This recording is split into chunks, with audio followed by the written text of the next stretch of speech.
Hello friends, I hope आप सभी अच्छे होंगे।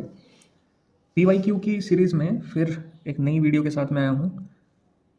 हम इसमें पिछले कुछ साल के पीवाईक्यूज़ जो हैं उन्हें सॉल्व कर रहे हैं और आई होप आपको पिछले 5 से 7 साल के एग्ज़ाम पेपर में से आपका लगभग आपके एग्ज़ाम का मतलब 70 मार्क्स का जो आपका एग्ज़ाम है उसका लगभग 70 से 75% तो आपको पिछले 5 से 7 साल के पेपर में से ही मिल जाएगा।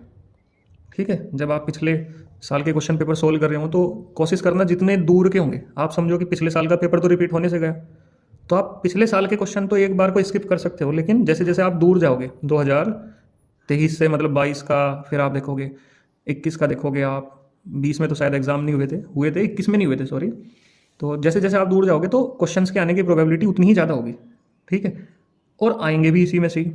2-3 क्वेश्चन ऐसे होंगे या हार्डली 5 क्वेश्चन ऐसे होंगे जो थोड़ा सा मॉडिफाई हो गए होंगे। मैं ये भी नहीं कहने का कि वो नए कॉन्सेप्ट पे होंगे, क्योंकि फिजिक्स का सिलेबस अगर आप देखेंगे तो फिजिक्स का सिलेबस बहुत ज़्यादा रिड्यूस्ड है पिछले 5-6 साल के मुकाबले। तो मैं जो अभी मेरे पास पेपर है ये 2012 का है शायद, हाँ 2012 का है, तो इसमें से तो बहुत सारे कॉन्सेप्ट कटे हुए 2012 के कंपेरेटिवली।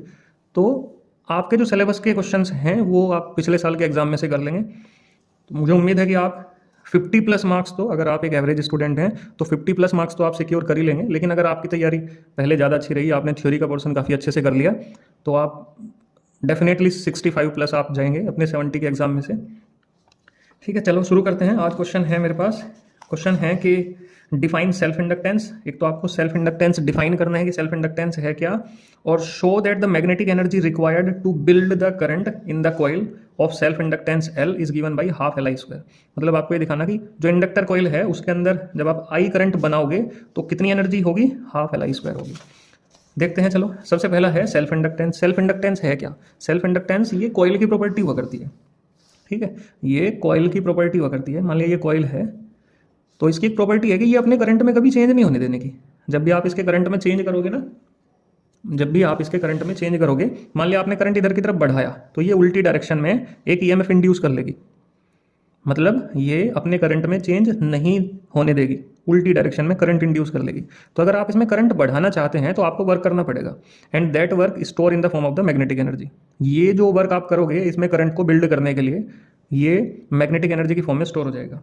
तो self inductance it is the property of inductor coil. ये इंडक्टर कॉइल की प्रॉपर्टी है, ड्यू टू विच, जिसके कारण it always opposes the change in the value of the current. इसके कारण ये हमेशा अपोज करेगी अपने करंट की वैल्यू में चेंज होने देने का।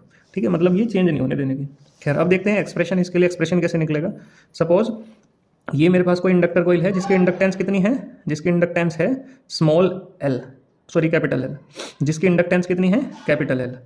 अब हमने ये रिलेशन पढ़ा हुआ, वी नो दैट, हमें ये पता होना चाहिए कि E is equal to minus K L D I upon D T. ठीक है, E is equal to minus K L D I upon D T. E क्या है, ई एम एफ। सिंस आपने पढ़ा होगा कि V is equal to W upon Q हुआ करता है, या D W upon D Q, आप इसे ऐसे लिख सकते हैं। ठीक है, सो अगर आप वर्क करोगे तो देखो E को आप क्या लिख सकते हो, E को लिख सकते हो आप, E इज इक्वल टू हो जाएगा आपका D W upon D Q, और आप एक माइनस लगाओ, माइनस लगाओ, minus K L D I upon D T के। अब समझो ये माइनस क्यों लगा।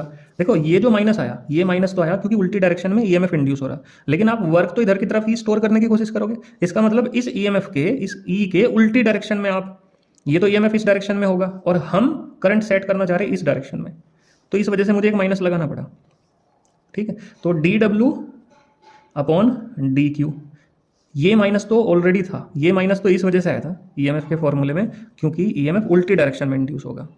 लेकिन आप भी तो इसमें ज़बरदस्ती वर्क करके एनर्जी स्टोर करें, इसका मतलब इसके अपोजिट करें, तो ये तो माइनस है ही है, एक माइनस और आ जाएगा, तो जैसे ये माइनस आएगा ये पॉजिटिव हो जाएगा, तो बन जाएगा L D I upon D T. मैंने डी डब्ल्यू की वैल्यू निकाली तो डी क्यू इधर पहुंच जाएगा, तो एल डी क्यू अपॉन, ये जो डी टी आई के नीचे था ये मैंने इसके नीचे लिख लिया, और D Q upon D T आपको पता होना चाहिए। D Q upon D T क्या होगा, आई के इक्वल होगा, करंट के डी आई। इंटीग्रेट कर देंगे दोनों साइड को, इंटीग्रेट बोथ साइड्स, दोनों साइड्स का इंटीग्रेशन करो। तो जब आप इसका इंटीग्रेशन करोगे, यहाँ मैं इसका इंटीग्रेशन करता हूँ, तो डी डब्ल्यू इनिशियली मान लिया कोई करंट नहीं था, जब करंट नहीं था तो फिर आपको वर्क भी नहीं करना पड़ा होगा कुछ, तो इनिशियली करंट जीरो, यहाँ तो लिमिट करंट की लगेंगी, यहाँ वर्क डन की, यहाँ वर्क डन जीरो। लेकिन जब आपने करंट इसमें कैपिटल आई सेटअप कर दिया तब मैंने मान लिया कि आपको वर्क करना पड़ा, क्योंकि वो करंट का चेंज होने देना चाहती नहीं। तो जब आपने इतना करंट ला दिया तो आपने कुछ ना कुछ वर्क करा होगा। डी डब्ल्यू का इंटीग्रेशन सिंपल डब्ल्यू लिखो, एल कांस्टेंट है, आई का इंटीग्रेशन देखो, आई की पावर है 1, इंटीग्रेशन करने का तरीका है कि पावर में 1 जोड़ो और जो नई पावर बनी उसे अपॉन में लिखो और 0 से लेके आई, तो डब्ल्यू इज इक्वल टू कितना बन गया, एल आई स्क्वायर। देखो पहले लिमिट भरेंगे ऊपरले वाली फिर बाद वाली, ऊपरले वाली भरने का फायदा है क्योंकि जैसे ही आप 0 रखोगे तो 0 रखने पे 0 का स्क्वायर 0 बनेगा, तो simple L I square upon में 2 है ही, तो यही एनर्जी स्टोर होगी। तो this work store in form of magnetic energy, ठीक है, ये मैग्नेटिक एनर्जी की फॉर्म में स्टोर हो जाएगा किसके अंदर, इंडक्टर कॉइल के अंदर। और ये 2 नंबर का क्वेश्चन था, अगर आप इसे तैयार कर लेंगे तो 2 नंबर बहुत आसानी से आपको मिल जाएंगे, ठीक है।